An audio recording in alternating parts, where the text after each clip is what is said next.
So backstage, Todd Bangale's with Yokozuna, Jim Cornette, and Mr. Fuji. And Jim Cornette cuts a promo telling Todd that Mr. Perfect was the perfect official. He reminds Luger that the officials were agreed upon by both parties. He then says that Bret is going to have to try and keep his body in one piece when he faces Yokozuna later. He says that they noticed his knee injury and that Bret's career may be over at the end of the show. This was another great Jim Cornette promo. Another one where he's just talking at about 100 mile per hour and he's just perfectly articulating exactly what he wants to say. Wonderful stuff. Phenomenal, isn't it? I was just like, Jesus Christ, like how can you be so good at this thing? Extraordinary. And also Mr. Fuji's in the background. First of all, initially very serious. Very serious. And then he just slowly gets this little grin on his face. He's like, he's got a lovely broad grin by the end in the background, smiling. Brilliant.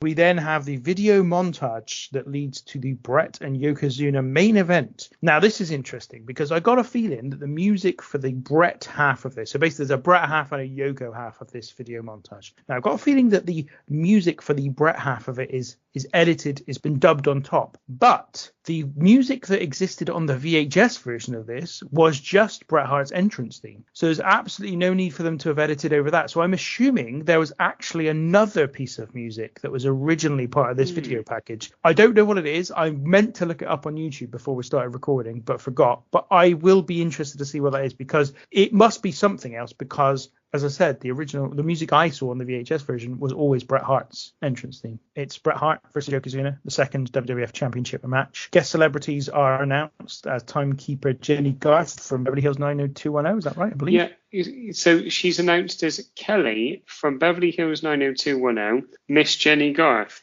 Interesting. Interesting. And special guest ring announcer, big celebrity for the night, Burt Reynolds. He is not as expert as old Donnie Wahlberg, unfortunately. Indeed, he even moves his mouth away from the microphone at one point whilst he's still talking. He then announces the special guest referee for the main event, old Rowdy Roddy Piper. Another humongous pop for a special guest referee here as Piper comes out. And yeah, he's the referee for this one. We know, I'm not a Piper fan.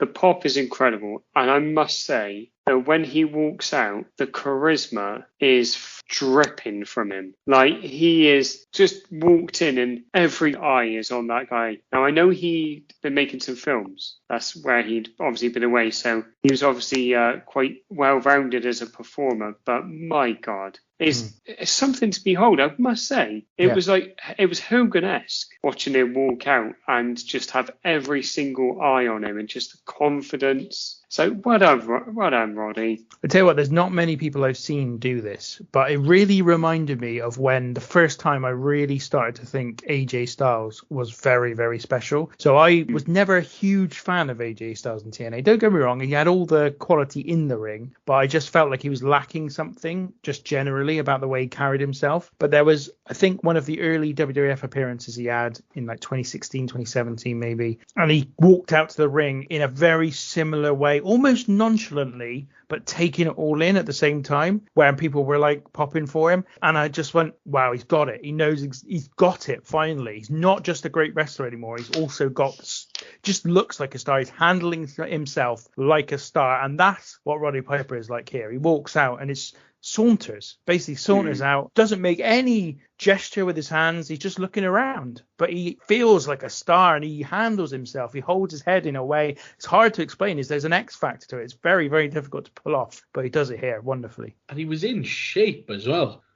Like, you know, even with his shirt on, I was like, good God, he looks like he's in really good shape. He's in They Live, which got a shout out when we were talking about wrestlers in films. And he is in unbelievable shape in that film. Like, he's in great shape in WrestleMania 7, I think it is, where he's in really good shape. And I think it might be just after that he does it. But yeah, it's like, I don't know whether he'd cut. Obviously, he had some substance and alcohol abuse issues. I don't know whether he'd cut that from his life or what, but... Well, I think this was, for me, again, like one of the first shows I watched, so Roddy Piper felt like a big deal because this is where I'd seen him from, and I was like, well, he's a massive star. Listen to that pop when he comes out. It's massive. This is Madison Square Garden again. It's the other thing. Yeah. It's, home base of WWF. Of course they're delighted to see Rowdy Roddy Piper. It's Rowdy Roddy Piper. Yeah. And, he's massive. It's a massive moment for me. Yeah. The title match itself, it goes for 10.5 minutes. And basically what happens is Yoko goes up to do a bonsai drop on Bret Hart, but he loses his balance, falls backward. Bret manages to get himself out of the way and then crawls over and pins Yoko to get the victory.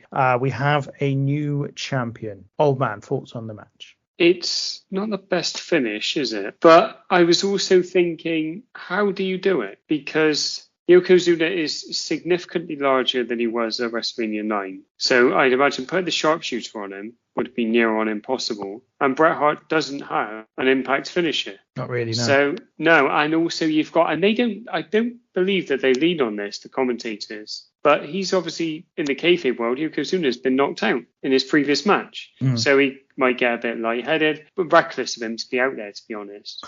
might have a concussion. He should take a little 10-day rest. But up to that point, I think this is as good as it could be, I think. And Yokozuna in particular, because he's clearly struggling. He works his socks off for Bret Hart, I think, and they put together a nice little match that doesn't outstay its welcome because we know what we want. We know what we want. We want the moment at the end. Like I said, this is Bret Hart's show. Well, it's his unowned show with obviously what happens after this. But I think this is all right because of what we get at the end. I think if we didn't get that at the end, like this isn't a million miles away from their match at WrestleMania 9, in truth, in terms of quality. So you get the nice ending. No, not bad. Not as a match, but yeah, as a moment. So Matthew. I think that's probably the best way to describe it, old man. It is not bad as a match, or in terms of as a moment. As a match, I think the word unremarkable kind of springs to mind again. There was nothing really to it. It wasn't bad. It wasn't good. It was there. I mean, as a main event, I personally expect more and would have liked more from it. The finish, no,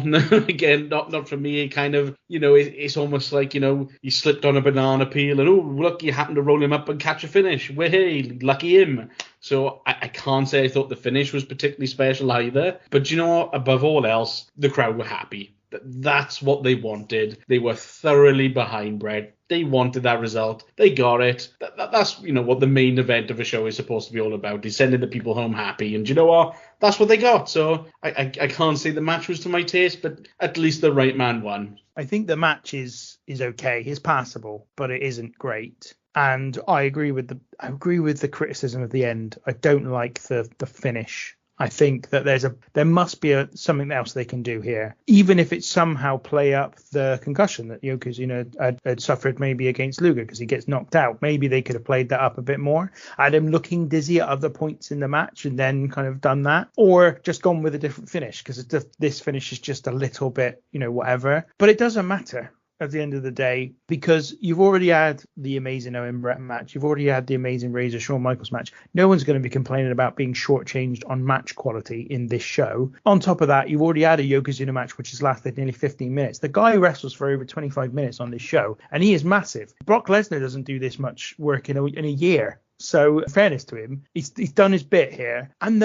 go back and watch the pop at the moment Bret gets the pin. It is thunderous, the pop. It is massive. They go wild for that victory. And I think they just have done, regardless of the limitations of the company at the time in terms of their roster, they have done a cracking job in making Yokozuna seem to be just unbeatable. And not to say that he's being shown as being dominant, but he just keeps holding on to the title. He's managed to hold on to the title against Lex at SummerSlam, even though he got counted out. He's managed to hold on to the title against The Undertaker at the Royal Rumble, even though it took him 10 people to help him do it. They've had him overcome Lex Luger, or at least again have Lex Luger kind of screwed out of the title in his previous match. So they just had this kind of thing where you've just constantly been like, God, is he ever going to lose this belt? Because he just keeps getting out of it, and then they deliver it here. And so I don't think it matters. I don't think the match quality actually matters that much. I just think it's fine. It's not a bad match, but it's not a world-class main event match of a WrestleMania, but it doesn't matter.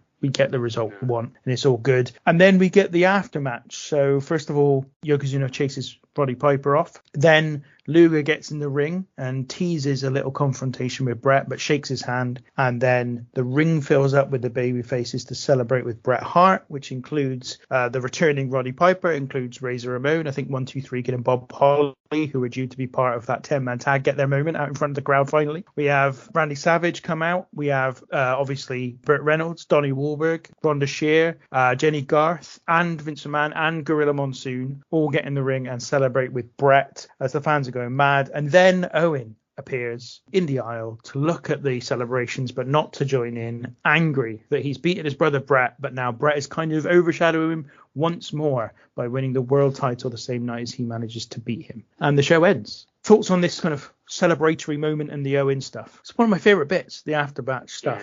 I think also part of it, in my view anyway, we'll get to the Owen bit, but the celebration bit, it really feels genuine. There are, like, when Savage jumps in the ring and, like, gives him a massive hug, he's properly giving him a really aggressive, like, yes, you bloody did it, mate. Piper is another one that feels like he's genuinely really made up for Bret. Gorilla Monsoon feels like he's really genuinely made up for Bret. Even Vince, in fairness, does seem to be really made up for Bret in this moment, because there's that bit where Vince is saying, oh, you know, Burt Reynolds has now got in the ring and Roddy Piper's in the ring, and he goes, and I'm going to join them too, and he kind of puts down his headset and gets in the ring with them. It's just Jerry Lawler's not talking at all during this bit either, so they've got rid of the heel completely. This is a pure celebratory moment. I just think it's done really, really well to get over the significance of Bret's victory, to sort of position him as the leader of the company as we go forward, the lead babyface, the main star of the promotion. So that bit has always been a big part of this for me, that particular moment. I'm literally watching it right now.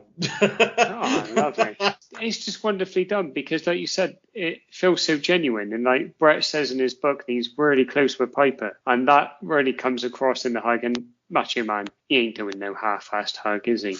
Like, if he wants to hug you, he's going to hug you. And the bit with Owen is everything. It's how they put it together. Obviously, we're not watching it from a crowd's point of view. So he walks out. You don't see him walk out. The camera comes behind him. So he's looking, and Bret's held aloft, and he's looking away from where Owen's come out. Savage opens the ropes, tries to get Owen in. Come on, lad. Come on in. Come and celebrate with your bro. And then Bret does the little turn and the double take, and then he looks at him. That's just beautiful. And that was the bit that got me. But here's because of everything that's gone on, with Bret Hart having to retire early, obviously the things that he's been through with WWE in terms of what would happen 3.5 years later with the Montreal screw job, him getting cancer, having a stroke, Owen obviously dying in a wrestling ring, just really like got me. I was like, this is beautiful. And then you've got Savage in the ring, who's passed away. Gorilla Monsoon's passed away. I had a little list and I don't know where I put in there. Piper's passed away. Yokozuna and Mr. Fuji have passed away. Then there's other people on this card, like Mr. Perfect passed away. Earthquake's passed away. Luger almost did. And Bigelow. stuff like that. Bigelow. And Luna. Yeah, and Luna. And it's just like, it's really... Don't mean to keep going, but Mabel as well has passed away. Yeah, we had this, it must have been one of the Rumble shows. Yeah, where Tommy ran off a list of names, and there was I think it was about 17 people that had passed away. And it's just one of those where I think this is such a seminal moment in like WWF history that it just really hit home how many people aren't here anymore. Many because of the business. Yeah, that was quite emotional there then, nice. One question I did have was the potential path not gone down, which might have been either Lex Luger winning the title overall, or at the very least, Bret and Lex being the main event of this show. Because that could very well have happened, obviously, if they'd have chosen to go with Lex Luger winning. What do we think of the decision not to do that? And what do we think of might have been the case had they done it? In terms of the Bret versus Lex, it would have been a very different dynamic, but I think it would have been so pro-Bret that I don't think they could have gone down that route, because I think they would have, I don't know, because they would have had to have turned Luger, I think. He would have had to have turned heel. They would have had to have gone down that route, and that would have probably worked, given his limitations, and given the fact, don't get me wrong, like, he gets a heck of a reaction when he's wrestling Luger. People are still obviously quite invested in him, which I think would have made a turn that much better. But I think what we get is you've got Bret, who, forgot to mention this, still selling his leg when he comes down to the ring. When and he during does the match. yeah, and you've got him going up against this behemoth, this like Leviathan of a man that is absolutely enormous. And he's got to beat him. That's what stands behind. And we saw last year what can happen. He can't beat him because there's a guy on the outside that's going to try and screw him out of the match. And then you've got the whole thing with Piper. Like, you couldn't have Piper in there if it was Bret Hart and Lex Luger, because it just wouldn't have worked. I don't think having Piper there was never going to draw the warmth away from Bret Hart, but I think it would have with Lex Luger. I think people would rather have seen Piper than Luger. And going forward, like, if they'd put the title on Luger, you would have buried Bret, I think. And they wouldn't have buried him, like, in a match sense, but I think you would have killed him as a main event talent, like level talent, because it would say, we don't believe in you. Like, that's why it would have said, we believe in this guy that we haven't put the title on, when we've had a long time to be able to do it. And I think it might have almost killed the company as well, because as we've said, they're not in the best shape here because of the talent of Bret and Owen Hart. They managed, and Yokozuna, to give him his due, and also Luger, despite what I think of him as a worker, he got himself to this position and kind of carried the company as a face for quite a while. Without this night and it being so perfect, it would be very interesting to see where the company was now, because I think they just get it. It's so perfect, the bookends of this show. What I think is a perfect moment at the end of the show, and I think they've built it perfectly so that Bret and Owen can take their feud forward. In terms of business, wasn't a great time for the business anyway in WWF. I don't think this changed anything. Like, as good as it might have been, I don't think it really changed much. So I'm not sure it was that significant business-wise. In terms of if Lex Luger had won, maybe it wouldn't have been that significant. I don't know. But I think in terms of my opinion on whether Lex should have gone on to face Bret is that no, mainly just because I think it would have slightly split the crowd, not 50-50 by any means. Lex was